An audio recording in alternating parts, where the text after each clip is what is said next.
भेड़ियों ने बकरियों के हक में जुलूस निकाला कि बकरियों को आज़ादी दो, बकरियों के हकूक मारे जा रहे हैं, इन्हें घरों में कैद कर रखा गया है। एक बकरी ने जब ये आवाज़ सुनी तो दूसरी बकरियों से कहा कि सुनो सुनो, हमारे हक में जुलूस निकाले जा रहे हैं, चलो हम भी निकलते हैं और अपने हकूक की आवाज़ उठाते हैं। एक बूढ़ी बकरी बोली, बेटी होश के नाखुन लो, ये भेड़िए हमारे दुश्मन हैं, इनकी बातों में मत आओ। मगर नौजवान बकरियों ने उसकी बात ना मानी कि जी आपका ज़माना और था, ये जदीद दौर है, अब कोई किसी के हकूक नहीं छीन सकता, ये भेड़िए हमारे दुश्मन कैसे, ये तो हमारे हकूक की बात कर रहे हैं।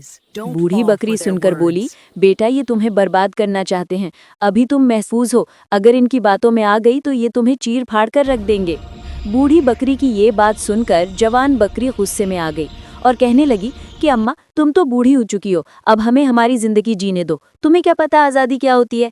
बाहर खूबसूरत खेत होंगे, हरे भरे बाग होंगे, हर तरफ हरियाली होगी, खुशियाँ ही खुशियाँ होंगी, तुम अपनी नसीहत अपने पास रखो, अब हम मजीद ये कैद बर्दाश्त नहीं कर सकती।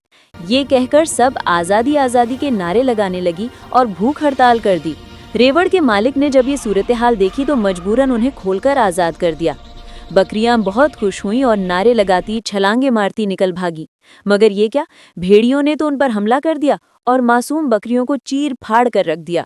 आज औरतों के हकूक की बात करने वाले दर हकीकत औरतों तक पहुंचने की आज़ादी चाह रहे हैं। ये इन मासूमों के खून के प्यासे हैं, इन्हें औरतों के हकूक की नहीं अपनी गलीज प्यास की फिक्र है। काश के कोई समझे। दर हकीकत आज का लिबरल मर्द औरत की आज़ादी नहीं, औरत तक पहुंचने की आज़ादी चाहता है।